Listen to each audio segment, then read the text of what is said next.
La dernière chose à faire, c'est de décarboner l'économie, parce que l'économie doit être basée sur du carbone, mais du carbone vivant. Donc le téléphone portable du futur, c'est un téléphone qu'on jette au fond de son jardin et qui nourrit les champignons du sol. Pour régler le climat, on va pouvoir aller sur Mars. Ça va être tous ces projets délirants. C'est des projets actuels. On voit avec Elon Musk, c'est un projet qu'il a en tête actuellement. C'est malsain pour l'écosystème depuis longtemps, mais là, ça devient du délire. C'est-à-dire qu'en fait, on sort du culte de la performance pour aller dans le délire de la performance. Quitter une planète vivante pour aller sur une planète morte, il faut quand même faut déplier le truc, quand même. Ça n'a vraiment aucun sens.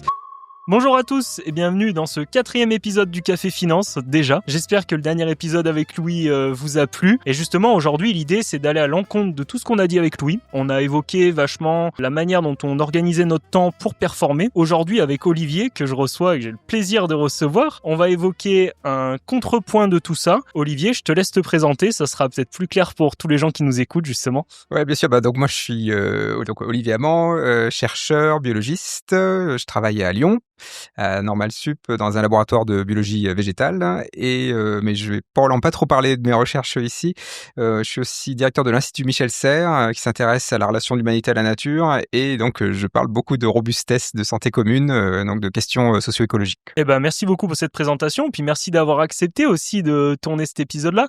C'est vrai qu'a priori, c'est quand même quelque chose qui a dû te surprendre, parce qu'on est dans un épisode où, justement, on parle la plupart du temps de finance.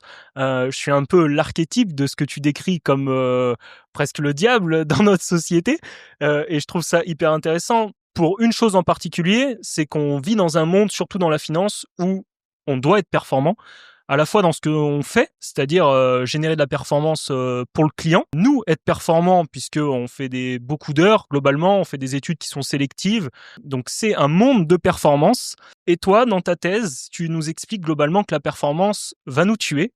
Et aujourd'hui, tu vas peut-être pouvoir développer sur ce point-là, que je vois qui te fait sourire, mais qui est plutôt vrai quand même.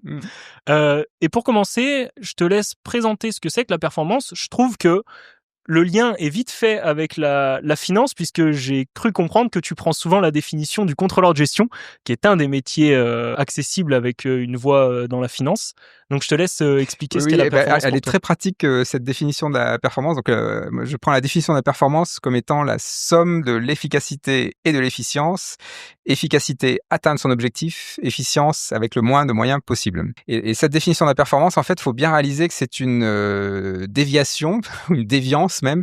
C'est que la performance, au départ, c'est l'art de bien faire. Performance, c'est bien faire. Donc, c'est plutôt une valeur morale. Et puis maintenant, la performance, c'est être efficace, être efficient. Donc, ça veut dire que c'est du process. Et donc, d'un seul coup, le process devient moral.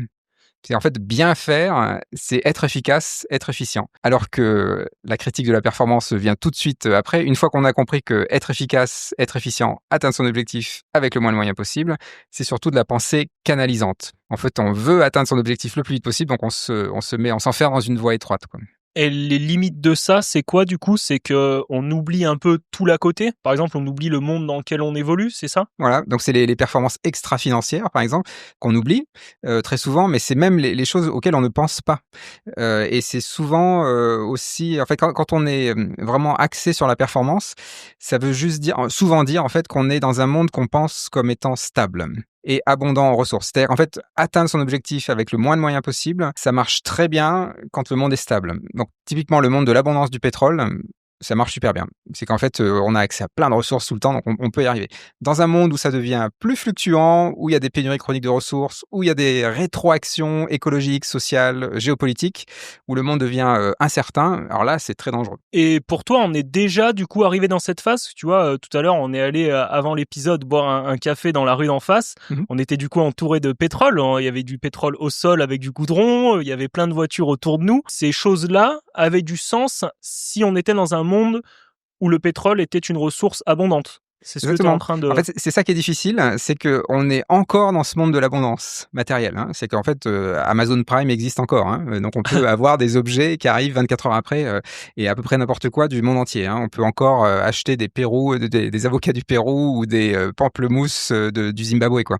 En France, donc c'est ça qui est complètement aberrant, c'est qu'aujourd'hui on peut encore faire ça, alors que en fait tout nous indique que, on va dire dans la décennie 2010-2020, C'est là qu'on a commencé à voir des signaux faibles ou précurseurs du monde qui est en train de basculer vers autre chose. L'exemple typique, c'est le pétrole, hein, d'ailleurs. Hein. Le pic de pétrole conventionnel, on l'a passé en 2008 et on aurait passé tous les pics de pétrole en 2018. Donc ça veut dire qu'on est post le basculement. Il faut arrêter de se dire que c'est en 2050 qu'il va se passer quelque chose. Non, là, ça a déjà basculé. Hein. On est juste dans ce nouveau monde, mais qui est un peu invisible, parce que ça se voit pas encore. Même si on voit des pénuries de moutarde, que des semi-conducteurs sont fabriqués à Taïwan, pas très loin de Taipei, 90% d'électronique mondiale. Donc c'est d'une fragilité incroyable. Tout ça, c'est extrêmement performant, mais c'est extrêmement fragile.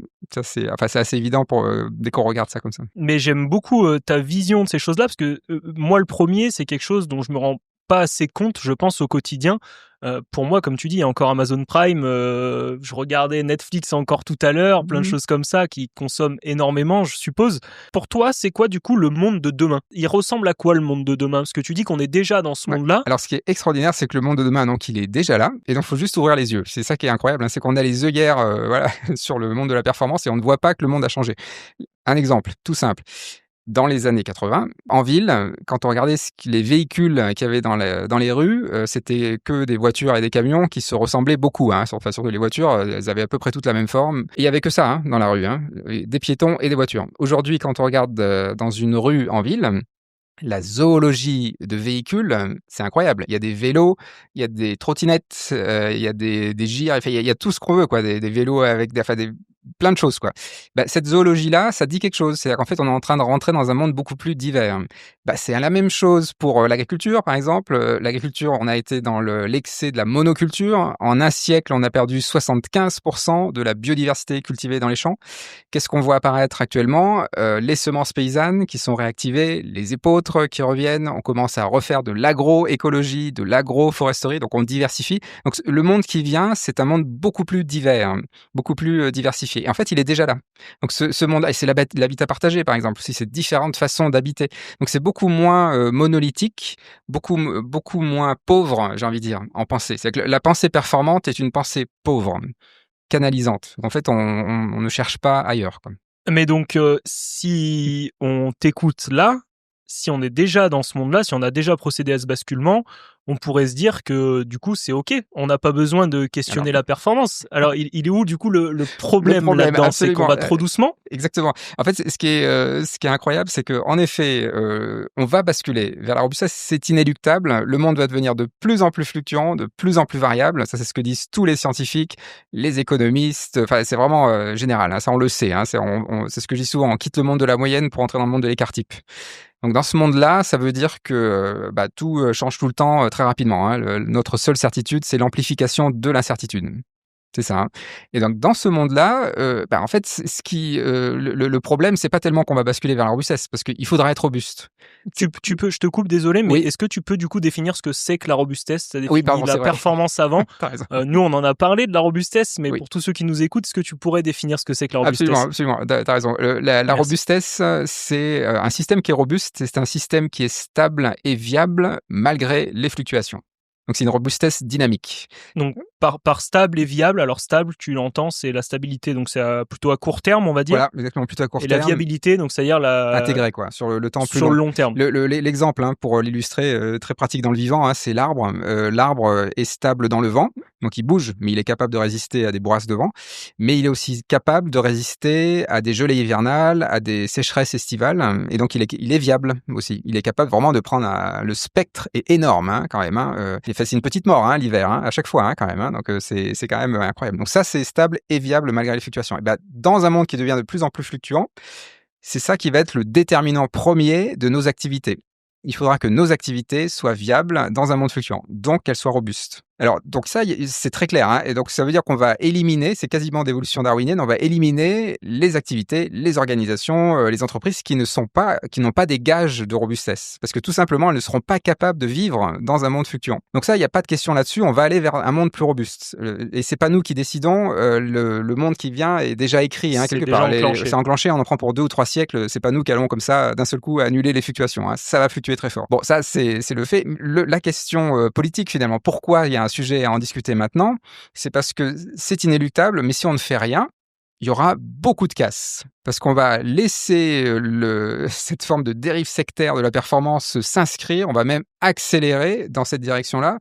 On va vouloir faire de la géo-ingénierie pour régler le climat. On va pouvoir aller sur Mars. Ça va être tous ces projets délirants. Quand je C'est dis des délirants, projets actuels. On c'est des voit projets avec actuels. Elon Musk, c'est un projet qu'il a en tête actuellement. Absolument. Pour toi, c'est signe qu'on arrive justement dans une phase où on rentre dans quelque chose qui devient malsain pour notre écosystème. Alors c'est malsain pour l'écosystème depuis longtemps, mais là ça devient du délire. C'est-à-dire qu'en fait on sort du culte de la performance pour aller dans le délire de la performance. C'est qu'aller sur Mars, quitter une planète vivante pour aller sur une planète morte, et tout ça en disant qu'on va vivre mieux en quittant une planète vivante. Enfin, faut quand même Ouais. faut déplier le truc quand même. Ouais. Ça n'a vraiment aucun sens. D'ailleurs, c'est souvent des gens qui font aussi des bunkers. Donc en fait, leur projet de vie, c'est un projet de survie, comme le transhumanisme en fait. Et donc ils ne veulent plus vivre, ils veulent mourir. Ouais, ça en dit long. Mm. Mais je rebondis sur quelque chose que tu viens de dire, parce que là, tu es quand même sur un podcast finance à la base. J'ai beaucoup apprécié le fait que tu dises que les entreprises, enfin en tout cas les entreprises, mais les organismes, on va dire pour être plus large, qui ne sont pas robustes, sont ceux qui vont être les plus à même de disparaître en fait. Mm. Dans les sociétés dans lesquelles on investit, dans la finance, on recherche de la performance. Par définition, c'est du coup des entreprises qui sont performantes. Est-ce que du coup, c'est ces entreprises-là qui vont disparaître en premier? Oui, je peux pas le D'accord. dire plus clairement. Je pense à l'IA globalement, à des entreprises comme Nvidia, etc. Pour toi, c'est amené à mourir si on Alors, suit le raisonnement. sauf si elles se réinventent, mais des très grandes entreprises qui ont suroptimisé pendant des années sont aujourd'hui très fragiles. Boeing, par exemple. Boeing, ils ont plein de problèmes, mais même techniques, d'ingénierie, etc., parce qu'ils ont trop suroptimisé pendant des années. Et maintenant, ça devient une entreprise très fragile. C'est pareil pour Stellantis, c'est pareil pour Evergrande. Donc, en fait, on a plein d'exemples comme ça d'entreprises qui ont suroptimisé et qui se retrouvent très fragiles à la moindre petite fluctuation. Et donc, ça veut dire que c'est pour la finance elle-même va changer et c'est déjà le cas en fait. La finance pendant très longtemps, en effet, a financé les entreprises les plus performantes pour avoir le meilleur retour sur investissement. Aujourd'hui, quand on est dans la finance, même miser sur une entreprise à 1 an, ça devient risqué. Même une entreprise très performante, il y a plein d'entreprises qui sont des étoiles filantes, qui vont claquer en vol en 6 mois. Donc maintenant, les financiers demandent de plus en plus des garanties de robustesse aux entreprises dans lesquelles ils investissent. Donc, Et donc, ça veut dire que les financiers deviennent des assureurs. C'est ça qui va se passer dans le monde de la robustesse. Le financier, dans le monde de la performance, c'est quelqu'un qui ne fait que alimenter la performance et qui est donc la courbe exponentielle de la croissance. Dans le monde de la robustesse, c'est plutôt, c'est plus une courbe exponentielle, c'est des oscillations. Et le but du financier, c'est d'avoir une garantie que ce dans quoi on investit est toujours là dans 1 an, dans 2 ans, dans 5 ans. C'est même plus une histoire de revenus financiers, c'est d'être sûr qu'on n'a pas jeté son argent à la poubelle. Mais quand on t'écoute, il y a un truc du coup qui interpelle directement, et je pense à ce qu'avait dit Louis à la fin de l'épisode dernier, où il me disait, mais écoute, pour moi Arnaud, de ce que tu me racontes, je pense que performance et robustesse, c'est pas incompatible. C'est-à-dire que pour moi, le lien entre les deux, c'est l'adaptabilité. Et du coup, je te pose la question directement, est-ce que c'est possible de faire de la performance tout en étant robuste, ou est-ce que c'est deux choses qui sont opposées? Et en quoi l'adaptabilité est ou non le lien entre les deux? Alors, il faut articuler les deux.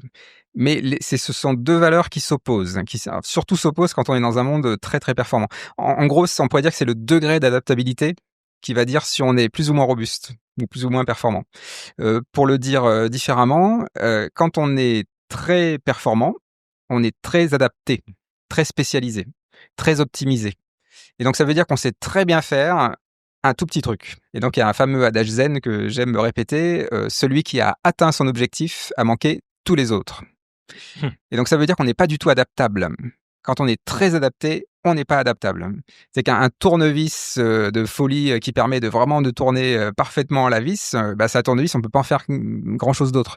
Mais c'est très adapté pour tourner une vis. Voilà, exactement. C'est parfait pour la vis en question qui peut aller sur Mars ou sur je sais pas quoi. Ça serait adaptable s'il y avait d'autres fonctionnalités à ce tournevis pour faire d'autres choses. Voilà, c'est le couteau suisse. Le couteau suisse, c'est pas un super tournevis, c'est pas très maniable, il y a que 2 fonctions, voilà, mais on arrive quand même à bricoler avec ça, quoi.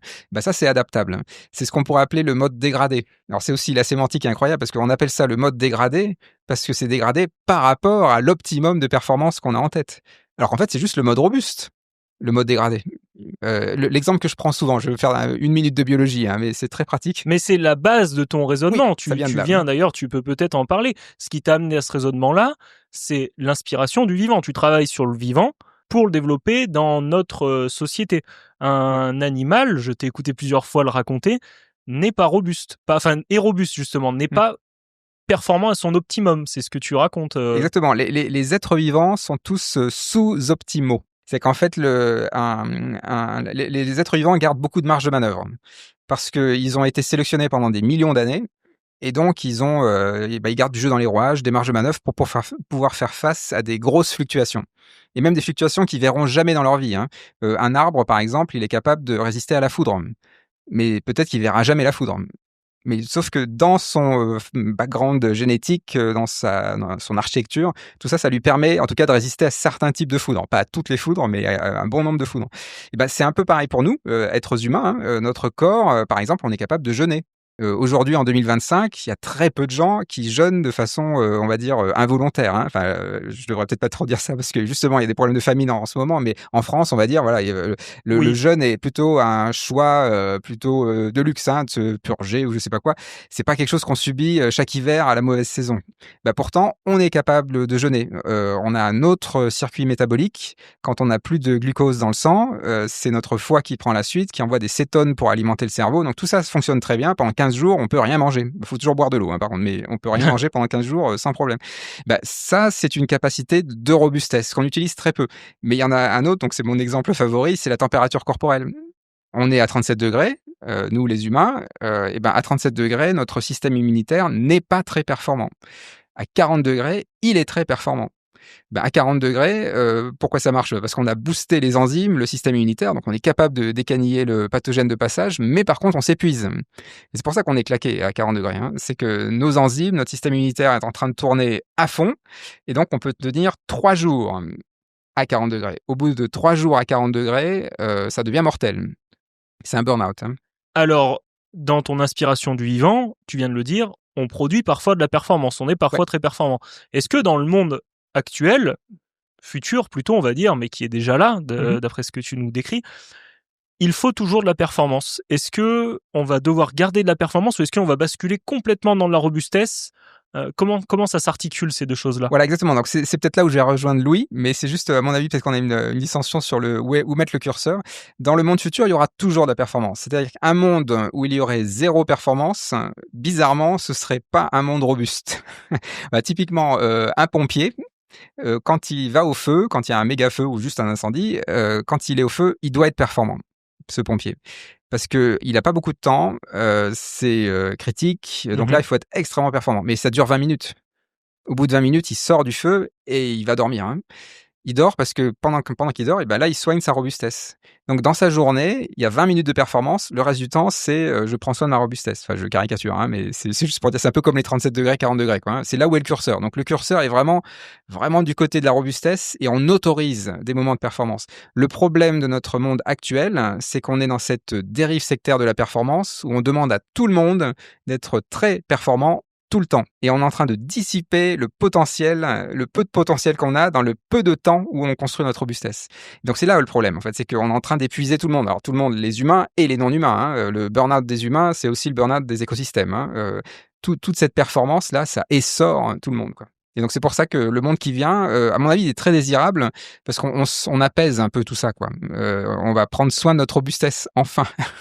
Et quand même garder la performance, mais à sa place, à la seconde place, quoi. Et ça, dans une entreprise, c'est applicable comment globalement? Parce que une entreprise, aujourd'hui, je pense que c'est encore ancré dans les têtes de chacun qu'elle doit être performante. Comment? Alors, c'est-à-dire qu'il faudrait revoir tous ces indicateurs-là? Absolument, Si parce je suis le que raisonnement? absolument. C'est-à-dire que ce qu'on enseigne dans les écoles de management, dans les écoles de gestion, c'est du catéchisme. C'est du catéchisme. C'est-à-dire qu'en fait, ce logiciel de la performance, il est très pertinent si le monde était stable et abondant en ressources. C'est une éducation à habiter le monde stable, ce qui est complètement orthogonal au monde dans lequel on est. Et de plus en plus, le monde sera instable, sur tous les plans, hein, écologique, économique, énergétique, social, géopolitique. Donc, dans un monde qui devient fluctuant, la dernière chose à faire, c'est de mettre l'accent sur la performance. Il faut mettre l'accent sur la robustesse. Et donc, ça veut dire que pour les entreprises, alors il y a les entreprises, les entrepreneurs sont pas idiots, hein, ils en font déjà de la robustesse. Hein. En fait, il y a déjà plein d'ingrédients de robustesse dans les entreprises. Le tout réparable, le management beaucoup plus horizontal, les conventions citoyennes, il y en a de plus en plus hein, dans les entreprises. Le fait qu'on va plutôt prendre soin de la fiabilité des délais de livraison plutôt que la durée des délais de livraison. Donc, on va pas essayer d'avoir le délai le plus court, mais d'avoir le délai le plus fiable. C'est le contraire d'Amazon Prime. Hein, ça. Ouais, donc pour toi, Amazon Prime doit complètement se réinventer. Ouais. C'est même obligatoire si elle veut perdurer.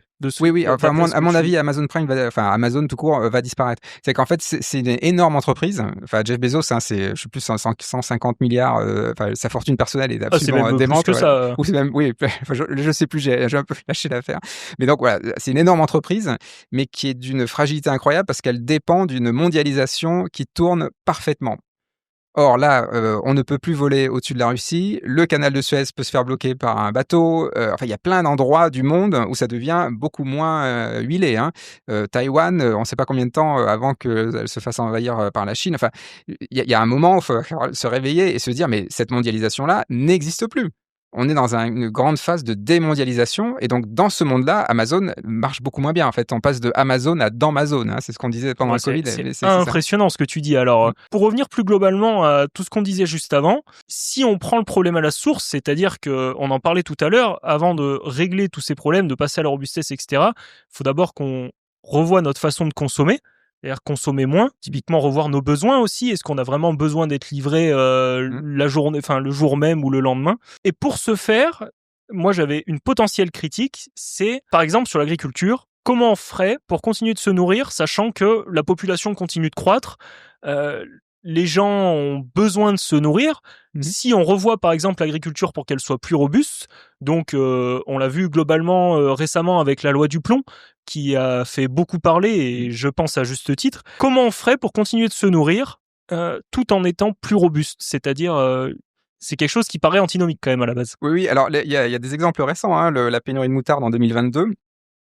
C'était typiquement de la suroptimisation. Hein. On a décidé, c'est aussi parce qu'on a fait des monocultures de moutarde en France qui se sont pris un pathogène, donc on ne peut plus cultiver autant de moutarde qu'on veut en France, donc on fait cultiver ça au Canada. Au Canada, il y a eu une méga sécheresse en 2022 et du coup, pénurie de moutarde en France parce qu'il y a une méga sécheresse au Canada. Ça, c'est typiquement l'exemple de la suroptimisation très fragile. La moutarde de Dijon n'était plus de Dijon. Ah bah, elle est plus de Dijon, hein, elle est du Canada maintenant. Donc c'est incroyable. Mais donc du coup, pour la moutarde, c'est assez anecdotique. Mais sur l'alimentation, il faut bien réaliser que aujourd'hui, tout ce qu'on produit d'aliments, il y a un tiers, même plus d'un tiers, qui est gâché. Donc il n'atteint jamais un estomac humain. Et les 2 tiers restants, avec les 2 tiers restants d'aliments, on fait plus de gens obèses que de gens mal nourris. Donc c'est là où il faut prendre le problème à la racine, hein, comme tu le disais. C'est pas parce qu'il y a plus de gens qu'il faut augmenter la production. Il faut plutôt se dire qu'aujourd'hui, on produit trop. Parce qu'avec toute la production alimentaire, on fait surtout du gâchis et surtout des gens obèses. Donc en fait, c'est pas une question de production, c'est une question de distribution. Au premier ordre, hein, je dis pas qu'il y a des endroits où il faut il y a des endroits où il faudra augmenter la production. Hein, je sais pas, général, mais au premier ordre, c'est un problème de distribution d'abord. Et typiquement, en Europe, on peut faire venir des produits du monde entier, du soja brésilien, etc. Bah, tout ça, c'est complètement aberrant. On est capable de faire des fruits en Europe. On n'est pas obligé de faire venir les fruits du monde entier. Donc tout ça, c'est vraiment une pensée où on fait de la robustesse. Ça, c'est une question de souveraineté territoriale, d'autonomie active du territoire. C'est de la robustesse. Pour toi, une agriculture robuste, ça ressemble à quoi? C'est chacun qui cultive un peu chez lui? C'est des jardins dans la ville où tout le monde ramasse ses fruits et ses légumes? C'est quoi exactement? Alors, il y a de ça, ouais, on peut très bien imaginer une forme d'agriculture urbaine et périurbaine, même dans son jardin, mais c'est surtout une agriculture qui s'est vraiment fondamentalement questionnée. Et donc, par exemple, le paysage en France, c'est surtout des monocultures de blé, de colza. Hein. Enfin, le paysage français, c'est beaucoup ça.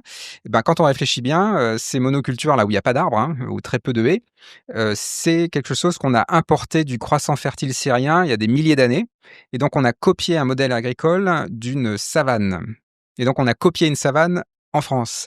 Alors qu'en France, l'habitat écologique sans humain, c'est une forêt. Quand Jules César arrive en Gaule, il dit la chevelue, parce qu'il y a des arbres partout. Donc l'agriculture du futur, c'est une agroforesterie.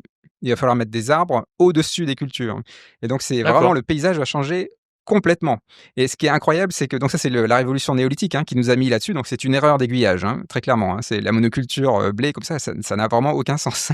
Mais par contre, au Japon, la révolution néolithique au Japon, c'était de l'agroforesterie dès le départ. Ils ont mis des châtaigniers. Donc ils sont plus avancés que nous sur ces questions-là, oui, par alors exemple. ils ont démarré plus tardivement aussi. Le néolithique était beaucoup plus proche de notre époque, mais quand même, ils ont eu. Alors c'est les hasards de l'histoire quelque part. Je pense pas qu'il y ait une volonté comme ça là, mais nous en tout cas, faut bien imaginer que les paysages que l'on voit actuellement en France sont déjà obsolètes.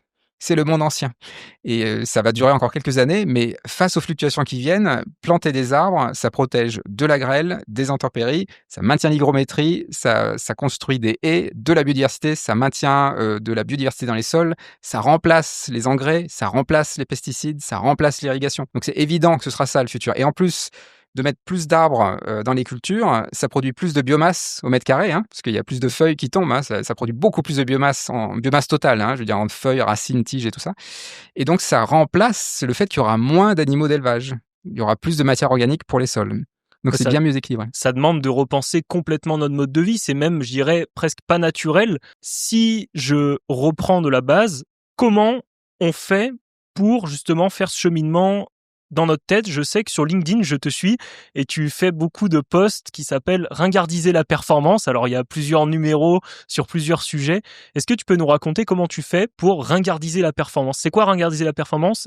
Et comment tu t'y prends concrètement? Est-ce que tu as des exemples à nous donner, par exemple? Oui, alors c'est ça, en fait, presque le plus important, c'est que tout le monde veut être robuste. Je pense pas qu'il y ait quelqu'un qui se dise « Ah non, moi je veux surtout être fragile ».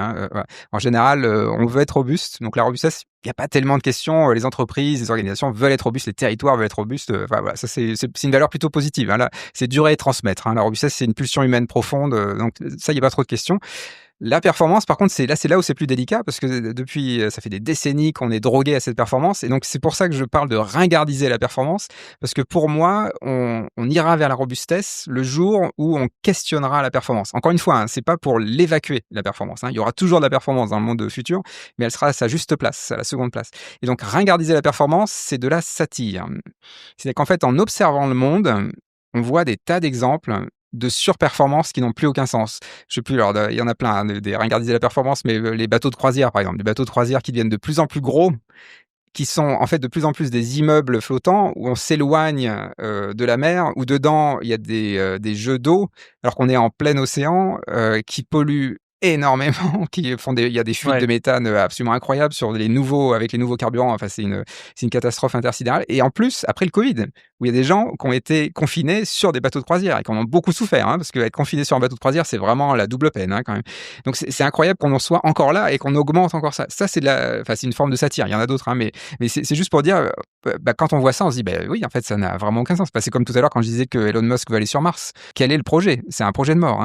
Ouais, donc pour toi, ça implique de repenser complètement. Et si justement je te prends l'exemple de Tesla, j'ai lu quelque chose de très intéressant à ce sujet. En préparant l'épisode, j'ai lu un autre tract. Alors Olivier Hamon, Antidote au culte de la performance, et j'ai lu également un autre tract de Philippe Biwix, L'insoutenable abondance, dans lequel j'aimerais te citer un passage qui parle justement de ces problématiques-là, notamment sur les véhicules électriques. Alors, je vais lire le passage. La question n'est donc pas seulement de savoir si l'on disposera d'assez de lithium pour équiper d'ici 2040 ou 2050 toute une flotte de véhicules électriques, d'assez de platine pour les électrolyseurs d'hydrogène et les piles à combustible, d'assez de néodyme et de dysprosium pour les aimants permanents de millions d'éoliennes offshore, mais aussi de savoir si l'on pourra tenir sur la durée, car ces batteries de voitures et ces équipements industriels auront des taux de recyclage imparfaits, nous obligeant à continuer à extraire pour remplacer le parc régulièrement, tous les 25 à 50 ans tout au plus. Est-ce que c'est l'avenir, les voitures électriques? Alors, oui et non. C'est-à-dire, c'est ringard ou pas? Voilà, en partie, oui. C'est rigolo. La voiture du futur, elle est légère, partagée, réparable. Pas forcément électrique. En fait, c'est secondaire. le type de moteur. On peut très bien imaginer d'autres types de carburants s'ils sont complètement circulaires. On peut imaginer peut-être un équivalent d'hydrogène, mais qui serait circulaire. Ça irait très bien. Et c'est peut-être Tant pas que c'est forcément pas du électrique. pétrole, faut que ce soit Oui, une ressource par abondante. contre, on sort du fossile. Hein. Mais par contre, c'est légère, partagé, réparable. C'est ça hein, la clé. Et ça, c'est de la robustesse. 3 ingrédients de robustesse. Par contre, comment on les fait? Alors, la voiture électrique, c'est l'exemple typique. En fait, on a voulu faire une sorte d'électrochoc, sans jouer sur les mots, en disant faut changer tout et on va changer les voitures. En fait, quand on fait une voiture électrique par rapport à une voiture thermique, ce n'est pas un changement systémique. Parce qu'il y a toujours autant de voitures, il y a toujours autant de routes, il y a toujours autant de garages, il y a toujours autant d'autoroutes, de péages. On n'a pas changé le système. Quand on fait des voitures partagées, on a changé le système. Parce que du coup, on a un autre rapport à la voiture, on a un autre rapport à la propriété, on a un autre rapport à la réparation. Enfin, c'est vraiment autre chose. Hein. Le covoiturage se développe, etc. Donc, c'est vraiment c'est ça la robustesse. C'est beaucoup plus profond. C'est un changement systémique. En fait, tout à l'heure, tu disais qu'on change les choses, etc. En fait, c'est ce qu'on pourrait appeler de la maladaptation. Très souvent, on dit il faut s'adapter, il faut s'adapter, il faut s'adapter. D'accord, là, on fait mal. Voilà, là c'est de la maladaptation en fait. Ça sert à rien. D'ailleurs, on voit bien, il y a des effets rebonds. Maintenant, on fait des voitures électriques qui sont des SUV électriques. On a des voitures de 2 tonnes. Modèle Y, modèle X, voilà, des voitures qui sont très lourdes, puissantes parfois. Pour toi, ça a aucun sens c'est pas robuste. Ah du tout. Justement, comme le dit Philippe Biwix, il faudra tellement de ressources. En fait, il faut bien imaginer que si on est sérieux sur le monde qui vient, on peut imaginer des voitures électriques, mais il faut qu'elles soient entièrement, si vraiment on va jusqu'au bout, il faut qu'elles soient entièrement basées sur du carbone photosynthétique. Donc, ça veut c'est-à-dire, moi je suis pas expert du sujet. Voilà, non, il faut juste remplacer toutes les terres rares par, en fait, il faut arrêter de taper dans le tableau périodique des éléments là. Il faut prendre carbone, hydrogène, oxygène, azote, voilà, comme une plante, grosso modo, très peu d'atomes différents qui sont tous abondants et qui sont tous circulaires. C'est compostable. Donc ça veut dire, je vais prendre un exemple, c'est l'exemple que je prends tout le temps, mais à Lyon justement, il y a Thomas Dehoux qui a un projet sur l'oignon. Donc si tu prends un épiderme d'oignon, tu le fais sécher, tu vas voir que cet épiderme d'oignon a des propriétés phononiques, donc il absorbe les ondes acoustiques. Pour la faire court, certaines terres rares ont ce rôle-là dans nos objets électroniques. Le but, ce serait de remplacer les terres rares par des textures végétales, de champignons, de bactéries, qui auront les mêmes propriétés, mais qui seront entièrement biodégradables et compostables. Donc le téléphone portable du futur, c'est un téléphone qu'on jette au fond de son jardin et qui nourrit les champignons du sol. C'est ça. Si on est un peu ambitieux sur le monde circulaire, c'est de la bioéconomie circulaire. Donc en fait, il faut surtout pas décarboner l'économie, il faut la recarboner. Oui, ce que j'allais dire, on entend souvent qu'il faut décarboner l'économie. Ça, c'est pas, selon toi, c'est pas la solution de décarboner. Voilà, en tout cas, c'est pas le bon mot. C'est-à-dire que décarboner l'économie, on comprend bien. Il faut sortir des énergies fossiles, et ça, on est tout à fait d'accord, à sortir du charbon, du pétrole. Mais en fait, le bon mot, ce serait décombustionner l'économie. Il faut arrêter de brûler du carbone. Il faut arrêter de brûler du bois, du charbon, du pétrole. Voilà. Mais par contre, si on veut que l'économie soit basée dans un monde vivant, le carbone, c'est l'atome magique de la vie. Donc la dernière chose à faire, c'est de décarboner l'économie, parce que l'économie doit être basée sur du carbone, mais du carbone vivant, qui cycle complètement. Et donc nos objets seront certainement beaucoup plus biosourcés et compostables à l'avenir. On peut très bien imaginer des pales d'éoliennes. Actuellement, c'est du composite, balsa et composite, donc qu'on enfouit et qui reste comme ça dans le sol sans rien faire, avec des matériaux qui sont compostables. Donc la partie balsa, ça va, c'est compostable, mais le composite, c'est du plastique, donc ça va durer comme ça des centaines d'années dans le sol. On peut très bien imaginer des molécules qui se dégradent. Donc ça veut dire que les pales des éoliennes, on va pas les garder pendant 25 ans ou 40 ans sur l'éolienne. Il va peut-être falloir les changer tous les 2 à 5 ans, mais elles sont circulaires. Quand on les enfouit dans le sol, elles vont nourrir le sol. C'est Michelin qui parle de faire des pneus comestibles. Voilà, là on est sur le bon chemin. C'est comme ça qu'il faut penser. D'accord, donc Michelin est une entreprise qui avance vers la robustesse, plus ou moins. Mais il y a beaucoup d'entreprises. C'est ça qui est dingue, c'est qu'en fait, il y a les délirants, donc les Elon Musk, les Jeff Bezos et tout ça, les Trump, les Poutine, les Netanyahou, enfin tout ça, c'est dans la même catégorie. Et puis il y a les autres. En fait, il y a plein d'entrepreneurs qui font déjà des tas de projets qui sont dans la robustesse, sans forcément utiliser le mot robustesse, mais c'est pas grave. Le tout, c'est que ça marche, quoi. Et que ce soit dans la circularité, dans la coopération, dans la viabilité du territoire.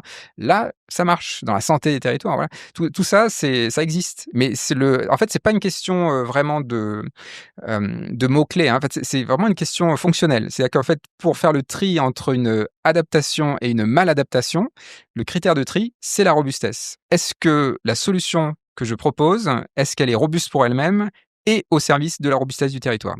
Si c'est pas le cas, probablement que c'est une solution performante qui va détruire le territoire. Je reviens juste sur quelque chose que tu as dit juste avant. Tu parlais d'effet rebond. C'est quoi l'effet rebond? Si tu peux expliquer pour, par exemple, les gens qui nous regardent.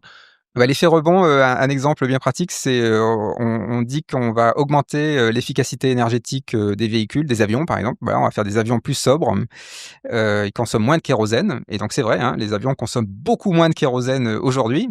Ça, c'est robuste. Eh ben non, justement. C'est performant. C'est-à-dire qu'en fait, quand on augmente l'efficacité énergétique, c'est de la performance. C'est de la performance énergétique. Mais quand on fait des avions plus performants, eh ben on se dit, bah, c'est bon, là, je suis en train de réduire, de faire de l'atténuation, je suis plus sobre. Bah, sauf que non, parce qu'en fait, ça crée des avions qui coûtent moins cher, ça crée des nouveaux marchés, ça crée le marché du low cost. Il faut juste regarder le ciel, ça a multiplié le nombre d'avions. Et c'est ça l'effet rebond. Et c'est ça l'effet rebond. Voilà. Donc c'est de la performance, c'est-à-dire qu'en fait, on pense faire de la sobriété et en fait, on fait de l'ébriété. Donc la sobriété, c'est pas pour dire qu'il faut pas faire de la sobriété, hein. La sobriété, c'est un très bel objectif, c'est souvent une mauvaise stratégie. Il faut générer la sobriété. Et ben, c'est par la robustesse qu'on génère la sobriété. Donc, par exemple, ça veut dire quand on fait des voitures réparables, par exemple, ben, ça veut dire que sa voiture, on peut la réparer et donc on va consommer moins de ressources. Et même sa voiture, on va pouvoir la transmettre d'une génération à l'autre. Ben, ça, c'est de la sobriété qui est créée par la robustesse, parce qu'on a fait une stratégie de robustesse au départ. Et donc l'effet rebond, c'est quand on se fait piéger, c'est le piège de la performance en fait. On pense qu'on fait quelque chose de bien et en fait on est en train d'intoxiquer encore plus la planète. Quand on t'entend parler, c'est super, mais tu vois, dans nos métiers, si je sais que toi tu conseilles des entreprises, mais si moi par exemple je devais parler à un entrepreneur qui vient pour financer un projet ou je ne sais quoi, si je lui parle de robustesse, il va me regarder en me disant écoute, t'es bien gentil, mais moi mon métier c'est de générer de la performance. On parlait tout à l'heure avec les indicateurs, etc. Comment toi tu fais pour quand tu accompagnes ces sociétés-là? Quel indicateur tu regardes? Tu disais qu'il fallait repenser les indicateurs. Comment tu t'y prends concrètement? Alors, est-ce qu'il y a des nouveaux indicateurs? Je pense notamment au PIB, par exemple, même pour les États. C'est vrai pour plein d'organisations, y compris à l'échelle d'un État. Alors, la première chose, c'est de bien comprendre ce que ça veut dire un monde fluctuant. C'est qu'en fait, si on n'a pas compris ça, on n'a aucune raison d'aller dans la robustesse. Donc, un monde fluctuant, c'est un monde où il y a des méga-feux, des méga-inondations, des crises sociales, des gilets jaunes, des crises géopolitiques, des mouvements sociaux. Enfin, je veux dire, plein de choses qui font que ça tangue de plus en plus fort. Les entrepreneurs, depuis le Covid, et même avant, hein, mais surtout depuis le Covid, l'Ukraine et compagnie, ont bien compris, hein, Trump, les tarifs douaniers, hein, enfin, le monde fluctuant, on y est, quoi. Et ça va augmenter chaque année. Et ça, maintenant, ils sont bien au courant. Donc en fait, moi, j'ai aucun souci avec les entrepreneurs, hein. Les entreprises sont toutes partantes sur la robustesse. Pas toutes, mais la plupart sont partantes pour la robustesse, hein, parce qu'elles, dans leur quotidien, le monde fluctuant, c'est ça. En fait, je suis plus inquiet pour des très grosses structures, hein, qui ont un énorme matelas financier qui ne leur permet pas de voir les fluctuations. Bah, c'est typiquement, enfin, il y a plein d'exemples, hein, mais ceux que j'ai cités là, voilà, les Amazon et compagnie, là, c'est le matelas financier est tellement énorme. Les GAFAM globalement. Les GAFAM, voilà, ils voient pas les fluctuations parce qu'ils sont trop loin, ils ont un matelas énorme, donc ils le voient pas. Et le problème, c'est qu'ils tirent tout le monde, hein, c'est vraiment un problème. Mais du coup, les indicateurs, eh ben, donc typiquement le PIB, ça n'a vraiment plus aucun sens. Mais on le savait déjà, hein, enfin, quand il a été créé, on savait qu'il y avait une erreur, hein. Par exemple, quand on dit que extraire, comme BioX, comme Philippe BioX le dit, hein, extraire des minéraux d'une mine, on pense que ça c'est positif pour le PIB parce qu'on crée de la valeur. En fait, on est en train de déstocker un capital. Donc ça devrait être compté en négatif, hein. C'est juste compté en positif, mais c'est complètement abstrait, hein. Ça a un nom, ça, cette pensée-là, où on inclut justement ce qu'on enlève de notre planète? C'était déjà dans les économistes qui ont, alors c'était même avant le PIB, hein, pour le PNB, les économistes qui ont travaillé là-dessus, ils étaient divisés. Enfin, je sais pas combien c'était, hein, mais on va dire que c'était moitié-moitié pour l'un pour l'autre. Donc c'était quasiment un choix arbitraire, hein, que ce soit positif. Bah, c'est une erreur de calcul et c'est toujours une erreur mathématique aujourd'hui. Le PIB mesure, c'est-à-dire que s'il y a un méga feu dans le territoire, les pompiers vont dépenser du pétrole pour brûler du pétrole pour atteindre le feu, ça va augmenter le PIB. Mais on a eu le cas récemment, au moment où on tourne cet épisode, il y a eu un immense incendie dans l'Aude. Alors a priori, ce serait d'origine criminelle, mais bon, ça reste que c'est un incendie, ça booste le PIB. Voilà. Exactement. Donc c'est ça qui est hallucinant. Et vendre de la drogue, ça augmente le PIB. Donc clairement, le PIB, c'est un très mauvais indicateur. Donc il y a Jason Hickel, par exemple, il y en a d'autres, hein, mais qui a réinventé le PIB. Donc alors il y a l'IDH, l'indice de développement humain, qui pondère le PIB par d'autres facteurs sociaux. culturel. Mais il est allé plus loin, il a créé un indice de développement durable, donc il prend l'indice de développement humain, qui s'aligne à peu près avec le PIB, hein, ça, il n'y a pas beaucoup de différents, mais il le normalise par l'empreinte écologique et matérielle du territoire. Et ben là, ça change complètement le classement des pays. Hein. La Norvège, elle est 157e hein, en indice de développement durable, parce que son empreinte écologique est énorme. Quoi, hein. C'est un producteur pétrolier, indirectement, qui a des licences pétrolières, c'est une catastrophe intersidérale. Donc d'où 157e position. Et les premiers, hein, c'est plutôt Costa Rica, enfin c'est d'autres pays quoi, hein, qui ont des politiques sociales, mais qui ont aussi très peu d'empreintes écologiques. Et donc sur une entreprise, en fait, moi, le conseil que j'aurais, hein, c'est de vraiment en face prendre le monde fluctuant. Et donc ça veut dire très opérationnel, hein, un truc tout simple.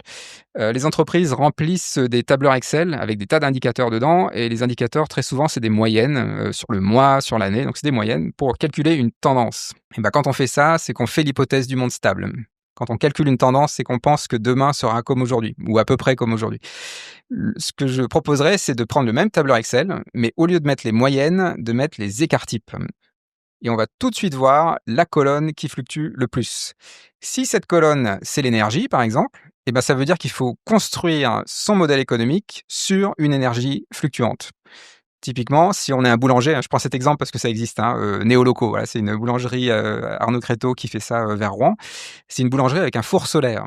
Donc quand on a un four je savais solaire, même pas que ça existait pour une boulangerie, d'accord. ouais, voilà, exactement. C'est là où on déconstruit des choses. C'est qu'une boulangerie, on pense qu'on fait son pain la nuit, hein, donc un four solaire, ça a pas Bah de oui, sens. c'est pour Ouais. ça que je vois. Voilà, et ben dans le monde qui vient, les boulangeries ne feront plus leur pain la nuit, hein, c'est une hérésie en fait. Donc c'est-à-dire qu'on n'ira plus chercher le pain comme mon grand-père le fait tous les matins à 6h du matin à la boulangerie. Il C'est faudra ça décaler nos habitudes. c'est comme les champs de colza en monoculture, c'est le monde ancien qui est encore là, et obsolète quoi. En fait, ce qui va se passer, c'est que quand le monde devient fluctuant, et ben on vit avec les fluctuations, et donc on construit un modèle économique sur les fluctuations. Et donc si on a un four solaire, on a de l'énergie gratuite. Mais la conséquence, c'est qu'on fait le pain en journée, et pas tous les jours, parce qu'on n'est pas sûr d'avoir du soleil tous les jours. Donc ça veut dire que le pain qu'on fait, c'est plus de la baguette qui se garde 24 heures, hein, c'est du pain au levain qu'on peut garder pendant une semaine. Évidemment. Enfin, c'est tout ça, c'est ça qui change. C'est aussi un autre exemple, parce que je prends l'exemple d'Arnaud Créteau qui est très pratique. Il fait pas que du pain dans sa boulangerie. Il torréfie des graines. Et il est en train de décarboner le café. Parce que décarboner le café, très souvent on dit, bah voilà, on va mettre des bateaux à voile. Peut-être un mauvais exemple ici, du coup, avec le café. Non, mais le café, très bien. Mais il faut juste réaliser que le café, on s'est enfermé dans l'idée que le café, ça devait être du café fait avec des graines de café qui sont produites en Afrique, en Asie ou en Amérique du Sud. On peut très bien faire du café avec des graines produites en France. 15% du café italien, c'est de l'orge torréfiée. Donc c'est comme ça qu'on décarbone le café. Hein. C'est là où on va au problème à la racine. On fait pas juste on fait pas différemment, on fait différent. C'est ça le sujet. Mais je pense que la base, c'est déjà d'en avoir conscience. C'est pour ça que je tenais à t'inviter ici. Peu importe du niveau duquel on parle là-dessus, l'important, c'est d'en prendre conscience, quoi. Et je voudrais juste revenir sur quelque chose. Moi qui m'intéresse, j'aime bien la mode, j'aime bien le mobilier. Il y a des tendances en ce moment autour du minimalisme et ça me fait vachement penser à ce que tu racontais juste avant, pardon. Est-ce que être robuste, ça rime avec minimalisme ou pas vraiment? Ouais, il y a une forme de lien. Alors c'est une inversion du luxe. Je vais le dire comme ça. C'est-à-dire? Aujourd'hui, dans le monde de la performance, je binarise hein, évidemment, mais dans le monde actuel, on va dire, on est encore dans un monde où le luxe est privé et la sobriété est sociale. Donc on réduit les services publics, et puis il y a quelques personnes qui ont énormément de luxe, hein, des yachts, des jets privés, tout ça. Et ben dans le monde qui vient, on inverse. Le luxe devient social et la sobriété devient privée. Donc ça veut dire que dans ce monde-là, le luxe social, c'est quoi? C'est pour les transports, par exemple. Ça veut dire que si j'ai des transports en commun en bas de chez moi toutes les 3 minutes et qui sont gratuits, je n'ai plus de voiture. Luxe social, sobriété privée. Et donc ça veut dire, j'ai d'ailleurs fait l'exercice avec des étudiants pour faire des utopies du futur, et les étudiants disaient, l'appartement du futur, il n'y a pas d'étagère. Parce que pourquoi aurait-on des étagères s'il y a une ludothèque, s'il y a une bibliothèque, s'il y a une médiathèque, et qui est tout accessible gratuitement à côté?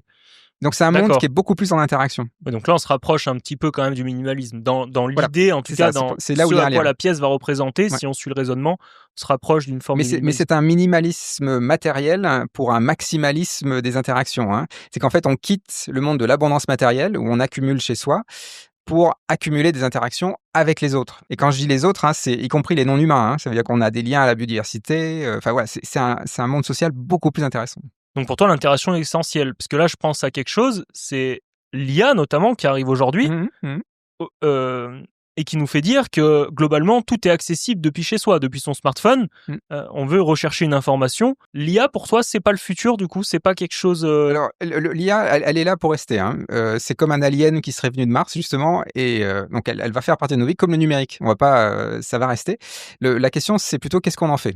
Et pour l'instant, l'IA est surtout au service de la performance. En effet, on a beaucoup d'informations très rapidement, des choses qui sont très bluffantes, hein, très impressionnantes.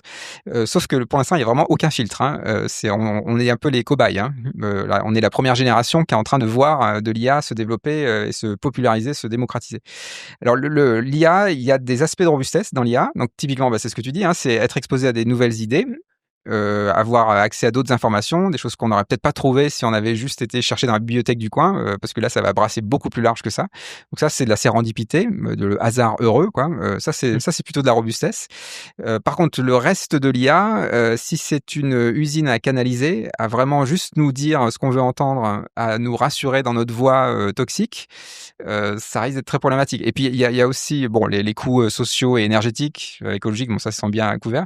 Mais il y a aussi le problème de la consanguinité, c'est-à-dire que les IA se nourrissent sur les contenus qu'elles produisent elles-mêmes sur Internet. Donc pour l'instant, ça marche pas trop mal parce que les IA ne produisent pas tant de contenu que ça encore. Enfin, elles en produisent beaucoup déjà. Hein.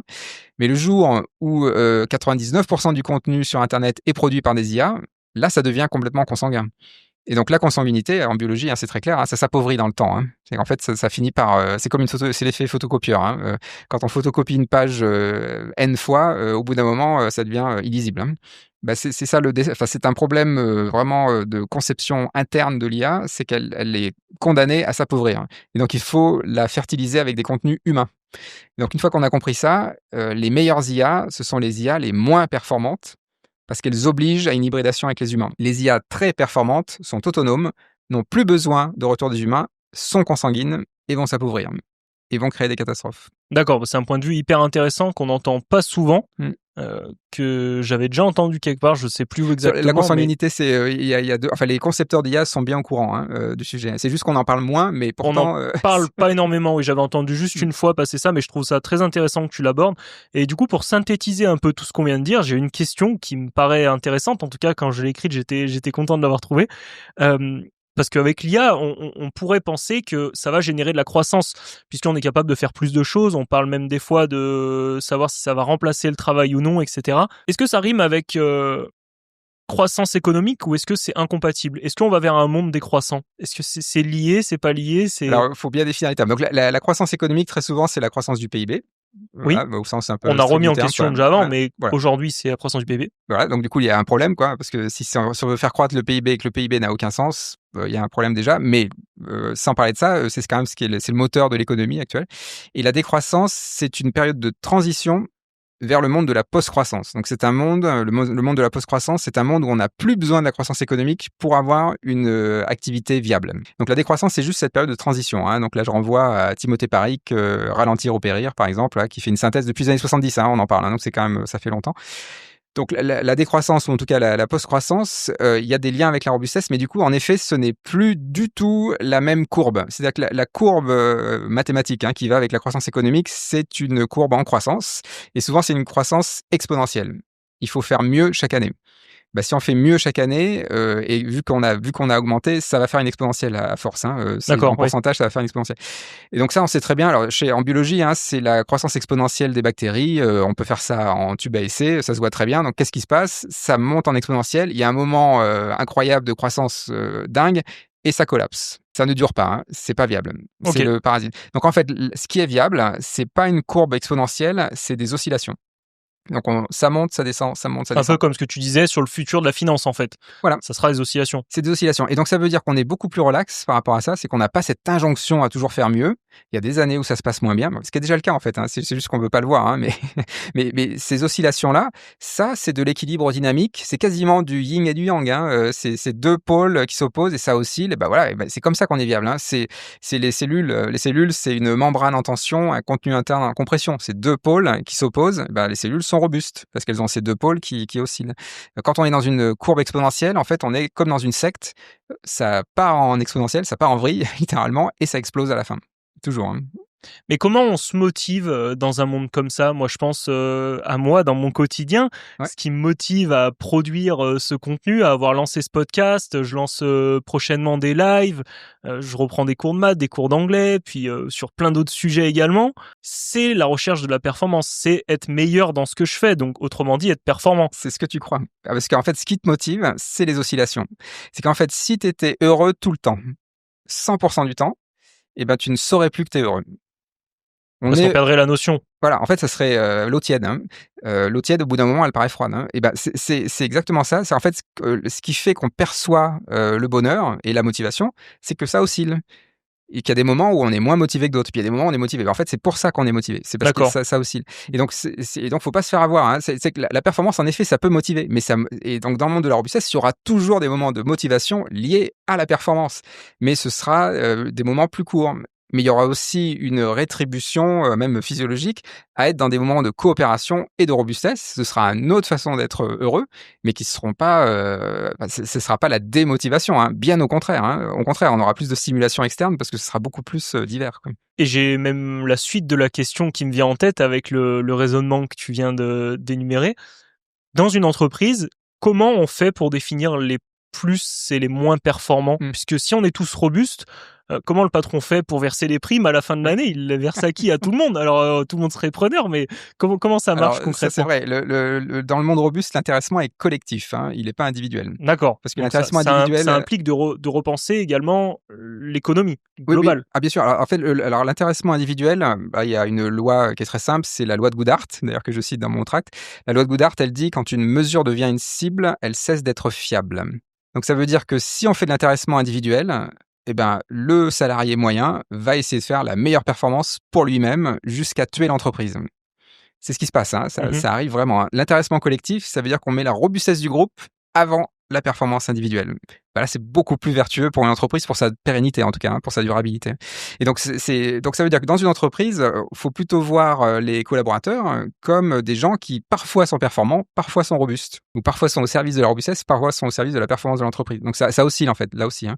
Et donc la qualité d'un collaborateur, c'est quelqu'un qui est capable de mettre le curseur au bon endroit. Donc il va pas partir en burn-out parce qu'il est tout le temps performant, parce que un collaborateur qui est très performant et qui part en burn-out, c'est une catastrophe pour une entreprise. Et puis quelqu'un qui fait de la robustesse, c'est aussi quelqu'un qui va prendre soin des autres, et donc du collectif, et donc qui va permettre à la pérennité de l'entreprise de se déployer.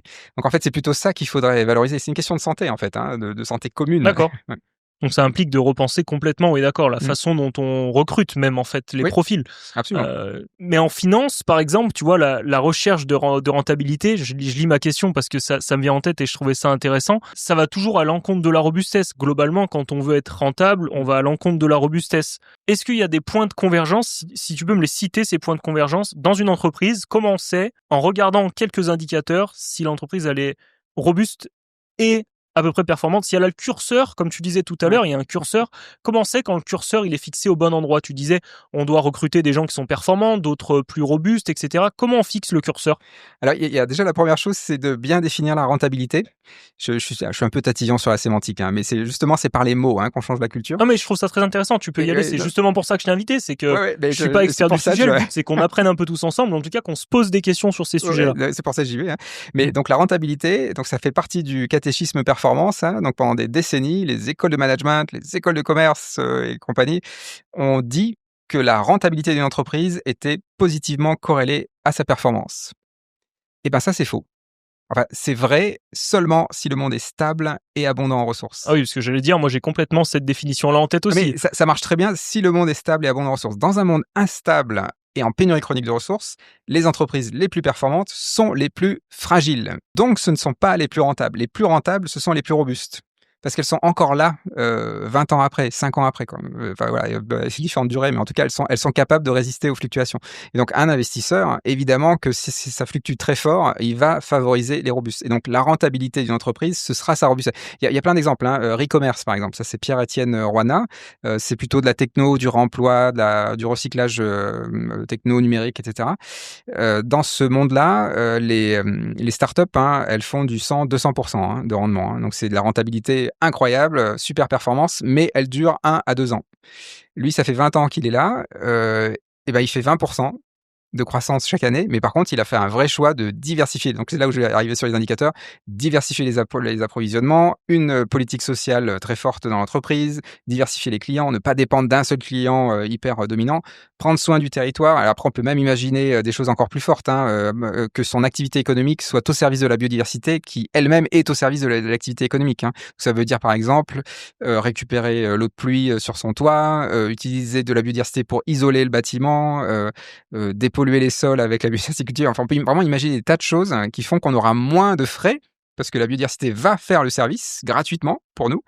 Et en plus, avec toute cette biodiversité, on va stocker du carbone, va avoir plein de choses vertueuses. Ça peut souder le collectif, ça peut fidéliser le collectif. Tout ça, c'est de la robustesse, la loyauté, etc.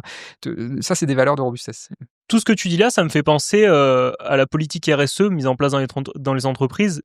C'est du greenwashing ou pas, la politique RSE? Faut aller plus loin que ça? Ça marche concrètement ou Alors, dans la RSE, il y a un peu de tout. C'est comme toujours. Donc, dans la RSE, il y a des choses très positives. Et puis, en effet, il y a des choses où il y a beaucoup d'entreprises qui font des RSE parce que c'est imposé. Et donc, c'est une contrainte réglementaire. Donc, ils font des RSE et en fait, ils sont pas très motivés. Et donc là, ça sert pas à grand-chose, quoi. Donc, en fait, pour moi, ça va même plus largement, le management s'est réinventé. Tous les 5 ans, il y a un nouveau mot dans le management. Il y a eu plein de mots. L'anti-management. Enfin, il y a eu vraiment management horizontal, management libéré. Voilà. Il y a des tas de mots. C'est que du management qui tourne autour du P de performance. C'est qu'une autre façon de faire de la performance. D'accord. Donc, et quand pour on toi, fait... ça implique de repenser plus loin le système. Voilà. Et c'est ça, il faut sortir de ça. C'est-à-dire qu'en fait, il faut vraiment repenser le management au service de la performance. C'est un management qui doit être au service de la robustesse. Donc toujours pareil, de la robustesse de l'entreprise et du territoire. Donc l'entreprise doit être au service de la robustesse du territoire. Donc c'est plus large.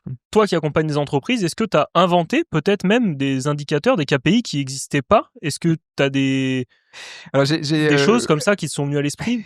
J'ai pas vraiment des indicateurs parce que là aussi je vais être tatillon. Le mot indicateur, c'est un mot qui est adapté à un monde stable. Un indicateur, c'est un outil statique en fait. Un indicateur dit la situation à l'instant T et il est pertinent si demain est comme aujourd'hui. Si demain est complètement différent d'aujourd'hui, de mesurer ce qui se passe aujourd'hui, ça me sert pas à grand chose, quoi. Donc, ce qui m'intéresserait plutôt, c'est de voir l'écart type. Et donc, plutôt qu'un indicateur, ce qu'on fait beaucoup quand je fais des formations, et d'autres, il n'y a pas que moi d'ailleurs, je renvoie à larobustesse.org, à robustesse.org, à EPR Academy, enfin, il y a plein de formations sur la robustesse en ce moment, là. L'outil, c'est pas tellement un indicateur, c'est plutôt le stress test. C'est-à-dire? C'est un outil dynamique, c'est-à-dire que le stress test, on prend son modèle économique et on fait fluctuer un des paramètres. Donc, par exemple, le pétrole est 100% plus cher l'année prochaine. Détroit d'Ormuz est bloqué, voilà. Et tac, il y a un troisième choc pétrolier. Qu'est-ce que ça change à mon activité? Qu'est-ce que je dois faire de façon préventive aujourd'hui pour que quand ça arrivera, j'ai peu d'impact pour mon entreprise? Donc, c'est une simulation, on se met autour d'une table. Voilà. Par exemple, je viens de créer une entreprise et je me dis, demain, s'il n'y a plus de pétrole, je pense qu'il va se passer quoi dans mon entreprise? Voilà.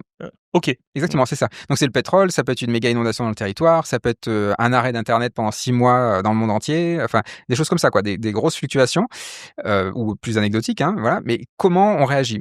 Et là, on va tout de suite voir si on est robuste ou pas. Et ça, c'est les financiers, à mon avis. Les financiers font déjà des crash tests, des stress tests pour les banques, mais de plus en plus, ils vont demander aux entreprises de légitimer leur investissement en sachant si l'entreprise a passé des stress tests. Tu as fait des conférences soit auprès de gens qui sont déjà instruits sur le sujet, tu conquis un public déjà conquis, mais aussi auprès de jeunes dans des écoles de commerce. Tu me citais l'ESCP, qui est une école de commerce parisienne où la plupart des gens, alors c'est des études sélectives, et la plupart des gens s'orientent vers des carrières dans la finance, etc. Donc complètement dans ce que tu dis, ce que t'appelles la performance dans un monde sectaire, comme tu disais.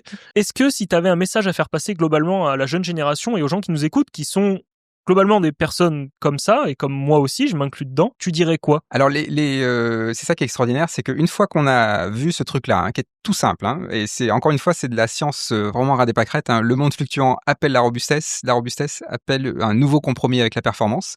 Une fois qu'on a vu ça, on se rend compte que c'est très apaisant et c'est très serein, parce que si on ne voit que le monde fluctuant qui vient, et je pense notamment à la jeunesse, qui est très... il y a beaucoup d'éco-anxiété, beaucoup de dépression aussi après le Covid. Il y a un problème de santé publique majeur dans la jeunesse et ailleurs, mais notamment dans la jeunesse. Si on ne voit que le monde fluctuant qui vient, alors là, c'est vraiment extrêmement flippant, parce qu'on se dit, mais ça va tanguer, qu'est-ce que je vais en faire? Et si en plus, la réponse à ça, c'est d'augmenter les performances, Mais alors là, c'est carrément l'horreur. En fait, tout le monde va démissionner là, et tout le monde va déserter. Faire plus d'efforts. Hein. Déjà, c'est pas très réjouissant. Enfin, ça va pas embarquer grand monde. Tout ça pour en plus aller dans un monde qui va devenir de plus en plus fluctuant. Mais vraiment, c'est la déprime. Enfin, c'est l'éco-anxiété. Alors, la lecture de la robustesse, à mon avis, est beaucoup plus engageante parce qu'on change pas le début. Hein. Le monde va devenir plus fluctuant. Ça, c'est du fait scientifique. On va pas le changer. Ça va tanguer très fort. Mais on va en faire quelque chose. Et la génération, ta génération là, qui a la vingtaine, vous êtes la première génération qui aura la légitimité et le pouvoir de tout changer. C'est extraordinaire. Et en plus, c'est synchrone, c'est-à-dire que c'est planétaire. Ça se passera partout dans le monde. Et ça se passe actuellement partout dans le monde. Hein. Je peux renvoyer au film de Flore Vasseur, hein, Bigger Than Us, l'explique très bien. Des jeunes dans le monde entier qui se mobilisent et qui font changer les lois de leur pays. C'est ça qui va se passer. Et donc, à mon avis, c'est très engageant pour la jeunesse. En fait, surtout que la jeunesse, elle est quand même souvent là pour critiquer ce qu'a fait la génération précédente. Alors là, autant dire qu'il y a matière quand même, mais surtout pour construire quelque chose de beaucoup plus désirable. Et en plus, quand on est jeune, on est quand même beaucoup plus... je caricature, mais on est quand même des êtres sociaux particulièrement développés. Dans l'université, tout ça, c'est quand même... et donc, c'est le moment ou jamais. C'est qu'en fait, c'est un moment où on est moins dans l'abondance matérielle et plus dans l'abondance des interactions. Et c'est ça le monde robuste. C'est un monde où on est moins dans l'abondance matérielle, plus dans l'abondance des interactions. Donc ça veut dire qu'on va être étudiant beaucoup plus longtemps, si j'ai envie de dire. Et surtout, quand on est jeune, habiter ce monde-là, c'est extrêmement désirable. Mais à tous les âges. Parce qu'encore une fois, la robustesse, c'est durer et transmettre. Tout le monde répond à ça. La performance, c'est s'épuiser. Qui veut aller dans la performance? Je veux dire, la motivation, je l'entends. Le pompier qui va au feu, il est très motivé. Il y a un pic d'adrénaline, c'est super. Mais il sait très bien qu'au bout de 20 minutes, il faut qu'il arrête. Et il y a même des processus pour l'arrêter, s'il veut continuer. Et donc, c'est ça que je dirais à la jeunesse, c'est en tout cas à ceux qui sont un peu désarçonnés par ce sujet-là, c'est que c'est une réponse positive et extrêmement... C'est même pas optimiste, c'est réaliste. Oui, mais on te voit très optimiste. Je vais certainement appeler cet épisode-là, si vous le voyez...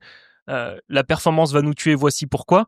Si je suis ton raisonnement, tu nous dis la robustesse va nous sauver et tu viens de nous expliquer pourquoi. Ouais, donc tu es optimiste sur... Je suis très si tu avais un mot, c'est que tu es optimiste pour notre génération.